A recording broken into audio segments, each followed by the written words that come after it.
मृग तृष्णा ताल बन जाएगा।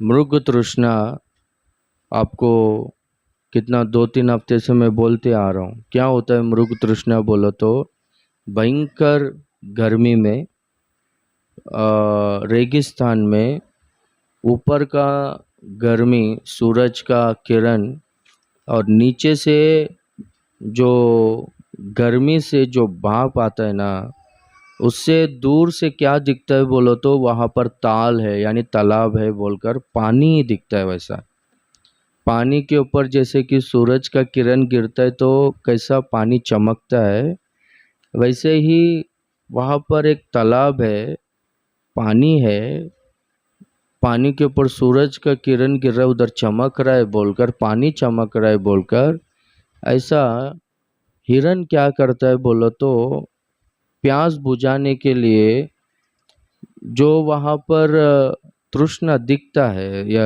जो वहाँ पर तालाब जैसा पानी जैसा दिखता है वहाँ पर जाता है। जाता है तो वहाँ पर तालाब नहीं रहता है, पानी नहीं रहता है, धोखा खाता है। फिर वहाँ से दूसरे जगह पे देखता है, वहाँ पर भी वैसे ही पानी है, लगता है, दिखता है वैसा पानी के तरह। वहाँ पर भी जाता है तो वहाँ पर भी नहीं होता है, धोखा खाता है।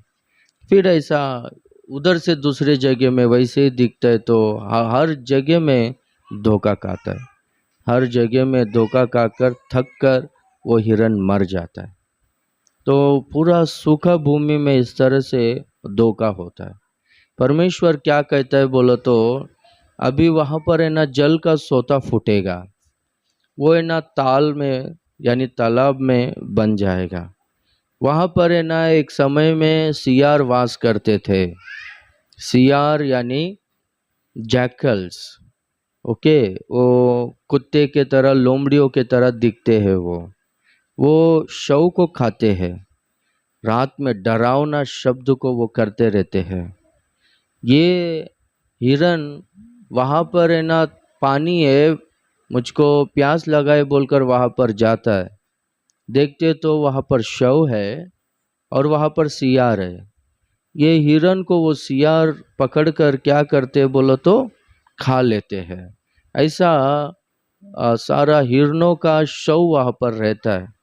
तो परमेश्वर क्या बोलता है बोलो तो, ऐसे ही तुम लोगों ने धोखा खाया, तुम लोग का प्रयास व्यर्थ हो गया और तुम लोग सूखा जीवन को जी रहे हैं। सूखा जमीन में कुछ तो फल मिलेगा बोलकर तुम लोग प्रयास किया, धोखा मिला, व्यर्थ हो गया। पर अभी मैं जिसके लिए तुम लोग प्रयास कर रहे हो, जो आशा तुम्हारा पूरा होना चाहिए बोलकर तुम चाहते हो, पानी के लिए प्रयास कर रहे हो, वहाँ पर मैं जल का सोता को उत्पन्न करूँगा। वहाँ पर जल का सोता फूटेगा और क्या होगा बोलो तो वहाँ पर जल आएगा, एक तालाब आएगा, वहाँ पर मृग तृष्णा ताल बन जाएगा। और फिर वो पानी से क्या होगा बोलो तो वहाँ पर घास होंगे। फिर क्या होगा बोलो तो वहाँ पर नरकट होंगे। फिर क्या होगा वहाँ पर सरकंडे होंगे करके बोलता है। घास उगेंगे, वहाँ पर भेड़ों का झुंड आकर बैठेगा, वो चराएंगे, वो चारा करेंगे, खाएंगे वो घास को। और बाद में वो तालाब में का पानी पिएंगे। भजन संहिता 23वां भजन पहला दूसरा वचन में क्या है, यहोवा मेरा चरवाहा है, मुझे कुछ घटी नहीं होगी। वह मुझे हरी हरी चराई में लेकर चलता है और सुखदायक जल के किनारे लेकर चलता है। बराबर जैसे कि वो वचन है वैसे ही वो प्रदेश को परमेश्वर बदल देता है। हरी हरी चराई वहाँ पर है और सुखदायक जल है, यानी जहाँ पर लहर नहीं आता है, जहाँ पर लहरों का आवाज नहीं आता है, जहाँ पर तूफान नहीं आता है, वैसा सुखदायक शांतिदायक जल के पास लेकर जाता है। वहाँ पर भेड़ों का झुंड आकर वास करेंगे। फिर क्या होगा बोलो तो वहाँ पर नरकट होंगे। नरकट में वो भी एक घास के तरह दिखता है, पर है ना उसमें बीज रहता है। वो बीज से ना औषध तैयार होता है। तो उससे क्या होता है बोलो तो जो कोई भी आएंगे वो लोग है ना वो खाएंगे तो उनको चंगाई मिलता है, आरोग्य मिलता है। तो एक टाइम में थक चुके थे, कमज़ोर होकर पूरा मरने की अवस्था में थे, पर क्या होगा बोलो तो नरकट से उसमें का जो बीज रहता है, वो बीज से तुम लोग चंगे हो जाएंगे। वो स्थान है ना दूसरों का चंगाई के लिए बदल जाएगा। और तीसरा क्या होगा बोलो तो वहाँ पर सरकंडे उगेंगे। सरकंडे, सरकंड से मूसा को बचाने के लिए सरकंड से टोकरी बनाकर उसमें राल लगाकर यानी दांबर लगाकर मिरियाम ने मूसा को आ, उसका हत्या नहीं होने जैसा, वो फिरौन और उसके लोगों के हाथ में नहीं पड़ने जैसा नील नदी में छोड़ दी बोलता है। सरकंड के टोकरी में उसको रखा गया, मूसा को, जो वो बालक था मूसा रखा गया तो बच निकला। तो कैसा वो स्थान क्या होगा बोलो तो दूसरों को बचाने का स्थान बन जाएगा। वो स्थान क्या होगा बोलो तो दूसरों का उद्धार होने का स्थान बन जाएगा। हालेलुया।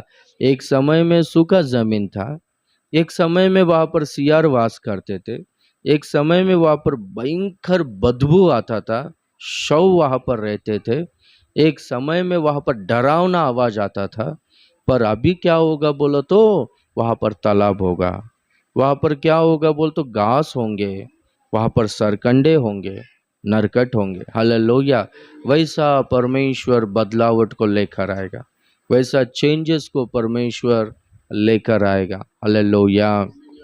एक समय में मगदलिन मरिया पापिनी स्त्री थी, पर यीशु मसीह ने उनका जीवन को बदल दिया। Praise the Lord. उधर क्या लिखा गया है, ढीले हाथों को सीधा करो और दुर्बल घुटनों को उसको स्थिर करो, तरतराते हुए घुटनों को स्थिर करो।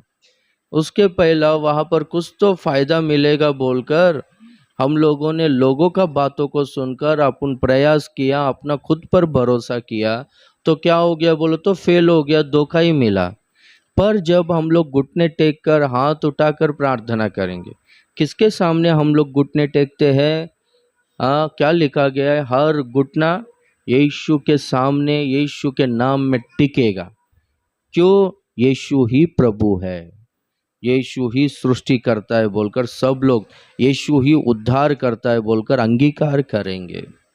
ओके, वो प्रभु है बोलकर अंगीकार कर कर उनके अधीनता में रहने वाले लोग, वो लोग घुटने टेकेंगे, तू मेरा प्रभु है बोलकर घुटने टेकेंगे। और एक हाथ उठाना यानी स्तुति आराधना का सादृश्य है, सरेंडर होने का सादृश्य है। और एक दूसरी बात क्या है बोलो तो उन पर डिपेंड होने का सादृश्य। हमसे कुछ भी नहीं होता है बाबा, तू ही मदद कर बोलकर घुटने टेक कर हाथ उठाने का मतलब ये है कि हमसे नहीं होता है, तू ही हमारे जीवन में सहायता कर। जब कोई व्यक्ति ऐसा घुटने टेकेगा, हाथ उठाएगा प्रभु के पास, घुटने टेक कर हाथ उठाएगा, जैसे कि लोग धोखा देते हैं, यीशु मसीह धोखा नहीं देता है। जैसे कि लोगों के द्वारा हमको कुछ फल नहीं मिला, हमारा प्रयास का रिवॉर्ड अपने को नहीं मिला, पर यीशु मसीह के पास जाएंगे तो जरूर अपने को प्रतिफल मिलेगा ही मिलेगा। हालेलुया। जरूर मिलेगा ही मिलेगा। मुझको आत्मा में ऐसा महसूस होता है कि आप सब लोग है ना प्रयास कर रहे हो, पर है ना उसका प्रतिफल नहीं मिल रहा है। अच्छा लाइफ के लिए आप प्रयास कर रहे हो, अच्छा आत्मिक जीवन के लिए आप प्रयास कर रहे हो, पर है ना उसका प्रतिफल नहीं मिल रहा है। और सूखा जीवन है, और सूखा आत्मिक जीवन है, और आपका फैमिली में क्या है बोलते हो सूखापन है, यानी आर्थिक रीति से होने दो या फिर आरोग्य रीति से होने दो, शांति के रीति से होने दो, घर में ना सूखापन है, फलदायक जीवन नहीं है, सूखा है आत्मिक जीवन में, शारीरिक जीवन में, पारिवारिक जीवन में। पर परमेश्वर बोलता है कि वो मृग तृष्णा ताल में बन जाएगा, परमेश्वर जरूर बोलता है। हालेलुया। जो परमेश्वर वादा करता है, वादा करने वाला परमेश्वर सच्चा परमेश्वर है, वो झूठ बोलने के लिए मनुष्य नहीं है, वो परमेश्वर है। और उसका मुख से एक वचन निकला तो जरूर पूरा होता ही होता है। हालेलुया। हम लोग क्या करना चाहिए? घुटनों को स्थिर करना चाहिए। हाँ, ढीले पड़ गए हाथ, आराधना कम हो गया, भक्ति कम हो गया, प्रार्थना कम हो गया ना। कम नहीं होना चाहिए। जितना अपने को तकलीफ ज़्यादा बढ़ता है उतना ज़्यादा प्रार्थना होना चाहिए। जितना अपने को क्या बोलते हैं, सूखापन, हाँ, हर रीति से अपने को ना, क्या बोलते हैं, फाइनेंशियल स्थिति सूख गया है, घर में कुछ खुशी नहीं, सूख गया है, ठीक है, उतना ज़्यादा हम लोग आराधना करना चाहिए। वही घर में क्या होगा, वही आत्मिक जीवन में क्या होगा बोल तो घास होंगे, हालेलुया, नरकट होंगे, सरकंडे होंगे। एक उपजाऊ जीवन, फलदायक जीवन, हमारा जीवन, हमारा परिवार बन जाएगा। हालेलुया। आप लोगों में भक्ति कम हो गया है, आप लोगों में प्रार्थना कम हो गया है। घरों में आपका वो बिजी के वजह से आप लोग घरों में प्रार्थना नहीं करता है। घरों में वो बिजी के वजह से आराधना नहीं है, भक्ति कम हो गया है। और आप लोग प्रयास कर रहे हो, खुद का ताकत यूज़ कर रहे हो, पर उसके बजाय आप है ना प्रार्थना के लिए टाइम दो, घर में प्रार्थना के लिए समय दो, घुटने टेक कर प्रार्थना करने का अनुभव में आओ, हाथ उठाकर, घुटने टेक कर हाथ उठाकर प्रार्थना करने का अनुभव में आओ। आप लोगों का जीवन हरा भरा हो जाएगा, हालेलुया, भरपूरी रहेगा आपको, आपका जीवन, आपका परिवार जरूर बदल जाएगा। इसलिए परमेश्वर की ओर से मैं विनती करता हूँ, निवेदन करता हूँ, घरों में पर्सनल प्रेयर आपके लिए बहुत ही बहुत ही बहुत ही ज़रूरी है। टाइम दो परमेश्वर के लिए, टाइम दो, परमेश्वर के साथ समय बिताओ। Hallelujah, hallelujah. वहाँ पर सूखापन आने का कारण ही वो है बोलकर लिखा गया है, हाथ ढीले पड़ गए और घुटने कमज़ोर हो गए बोलकर। Praise the Lord. ऐसा हम लोग है ना, वो पापनी स्त्री एक समय में पाप करते वक्त पकड़ी गई थी, वही मगदलिन मरिया है, ठीक है। वो क्या हो गई बोलो तो बाद में लोगों का उद्धार का कारण बनी। कितने सारे यहूदी लोग उनको देखकर यीशु मसीह के पास आए, और यीशु मसीह मरने के बाद भी यीशु मसीह को सब लोग छोड़कर चले गए, पर मगदलिन मरिया नहीं छोड़ी। उनका देह के लिए वो सबसे पहला कब्रिस्तान में गई थी, वहाँ पर हम लोग देखते हैं। हालेलुया। हाँ, तो इसलिए वैसा जीवन है ना बदल जाता है। एक समय में पाप का जीवन था, बाद में क्या बनता है बोलो तो लोगों का उद्धार करने जैसा वो जीवन बदल जाता है, लोगों का उद्धार का कारण बन जाता है वो जीवन। हालेलुया। ऐसे ही हम लोग अब्राहम को भी देखते हैं, उनका लाइफ, उनका परिवार सूख गया था। अब्राहम 99 ईयर्स और सारा 89 ईयर्स, उनका जीवन सूखा हुआ जीवन था। कुछ भी उनका जीवन में खुशी नहीं था, चेहरे पे हंसी नहीं था, ठीक है। वैसा सूखा जीवन को परमेश्वर ने 100 साल के उम्र में उनको संतान दिया, और उनका नाम क्या, उसका बेटे का नाम क्या रखी, इसहाक, यानी हंसी। उनके चेहरे में, उनका जीवन में हंसी आया। कुछ लोगों का परिवारों में ना हमेशा झगड़ा, हमेशा दुख, हमेशा गुस्सा, पर उनका घर में परमेश्वर ने बच्चों को दिया है ना, उनका घर में हंसी आया है। मैं देख रहा हूँ कुछ लोगों का परिवार में, उनका घरों में, परिवारों में शांति आया है। कुछ लोग है ना, कुछ परिवार अच्छा चलने का कारण भी बच्चे लोग हैं। वो बच्चे लोग को देखकर ये लोग का जीवन में, दिल में खुशी आ जाता है। हालेलुया।